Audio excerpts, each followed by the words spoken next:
Kabayan, tapos na yung ginawa nating shelf. Ayan na siya.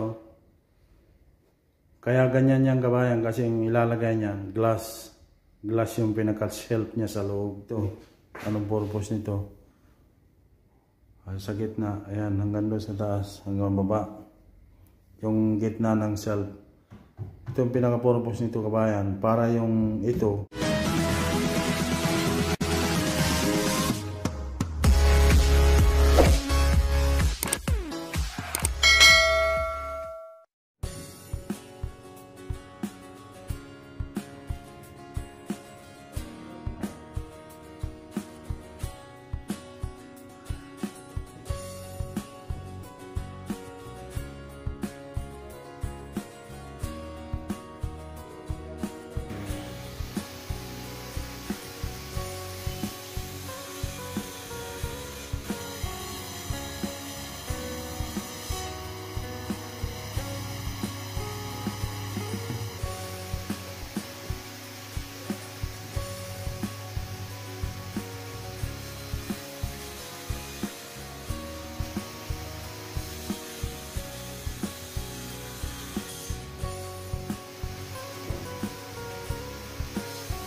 Kabayan, ginuguhitan ko yung yung shelf na ginagawa natin.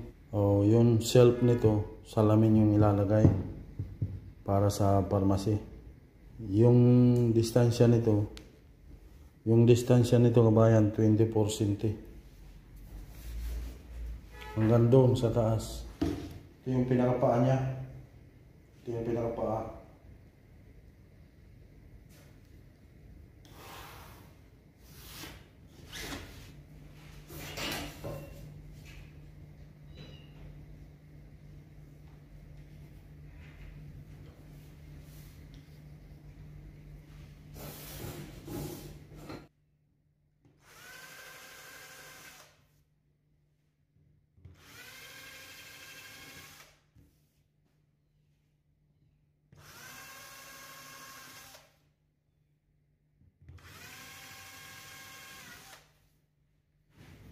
Ito yung ilalagay natin, papatungan ng salamin. Ayan yan.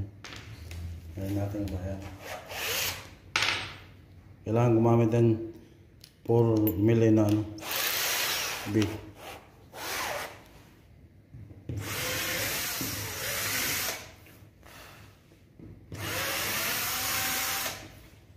Kailangan hindi tumagos doon yung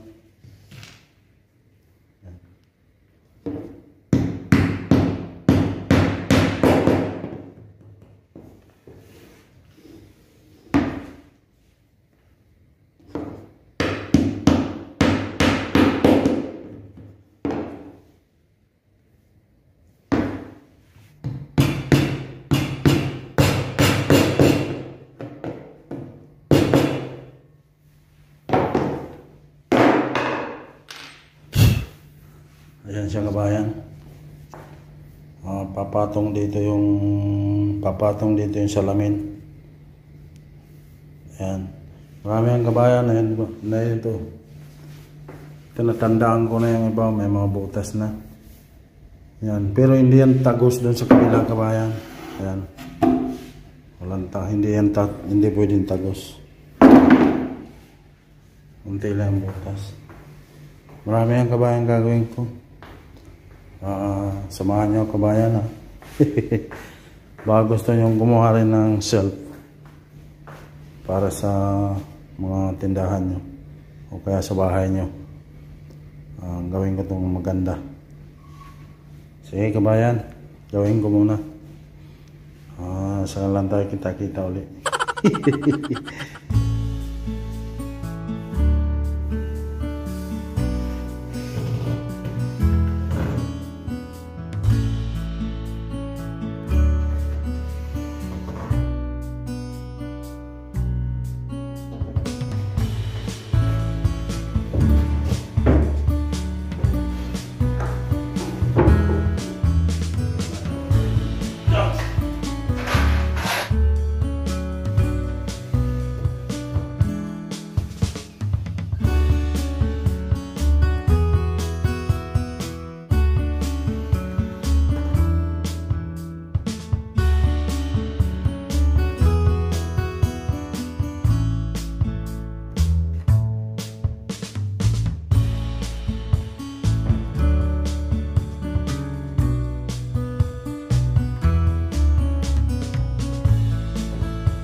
nagtakip kayo kabayan nito, unahin niyo yung diretso.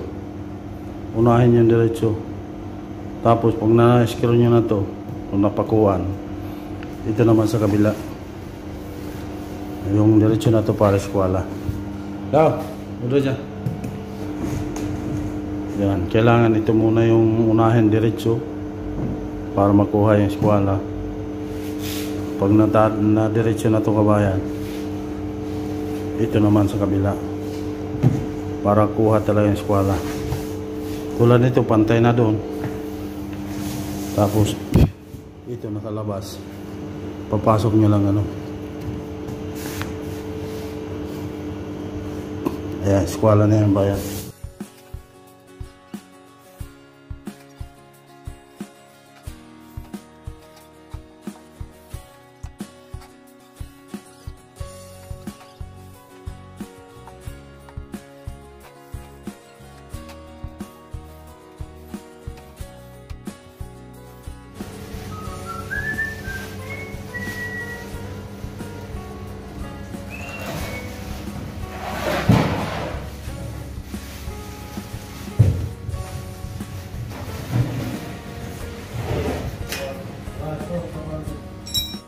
Ito yung nilagay ko sa likod kabayan, yung dinengding ko sa likod. Dito siya. Ito matigas na ano. Yung kabila lang yung may kulay. Yung kabila wala. Yan na nyo. 5mm kabayan yung ano niya. Yung kapal. Kabayan, tapos na yung ginawa nating ano, shelf. Ayan na siya. Kaya ganyan yan kabayan kasi yung ilalagay niyan, glass yung pinaka-shelf niya sa loob. Kaya ganyan lang siya. Ito, kabayan, alam niyo yung purpose nito sa gitna, ito. Anong purpose nito? Sa gitna, ayan, hanggang doon sa taas, hanggang baba. Yung gitna ng shelf. Ito yung pinaka-purpose nito, kabayan. Para yung ito, hindi siya bumaluktot. Para tuwid na tuwid talaga yung ano niya, yung pagka-shelf natin. Tulad niya, no? Kaya meron siya sa gitna. Doon din meron din. Gusto ko sana lagyan niya ng drawer sa baba para lagayan ng mga gamit. Pero ayaw na palagyan. Kaya ganyan na lang siya. 1 meter yan buo. 1 meter, 1 meter. Bali 3 meter yan lahat kabayan. Yung pinaka-brace niya sa gitna, 12 cm. Tapos yung paa niya sa baba 10 cm. Tapos yung pinaka doon sa taas, kaya malapad siya kabayan kasi ano yan, kung ano yung nakalagay dyan na display, may pangalan doon sa taas. Kaya ganyan. Lahat yung ilalagay dyan kabayan, glass yan yung ano, yung ganito oh, kabayan to. Yan, papatungan ito ng glass kabayan to. Yung ano na yan, ayan o. Ayan sa kabila. Bali, bawat glass, 4 na piraso, nandito yung ano. Bali, ano na glass yan kabayan? 1, 2, 3, 4, 5, 6, 7 na glass yan, shelf. Ganda kabayan o. Mahirap gawin kabayan kasi ano ang tawag niyan, makalikot. Tingnan niyo yung paglagay lang ng mga ganito. Ayan. Kailangan hindi ito matanggal. Kailangan matibay yung pagkalagay mo kasi pag pinatungan to ng glass at nahulog, yari. Ayan. Yung gitna pala na yan kabayan, yung kulay niyan iba. Yan. At saka yung sa taas. Tingnan nyo kabayan, kukulayan ko yan. Susunod na upload, makikita nyo na yung ganda. Yung glass kabayan, ako rin magtatabas nun. Meron akong pantabas. Ito kabayan, ito. Lalagyan to ng 8 banding. Lalagyan namin yan bukas. Tapos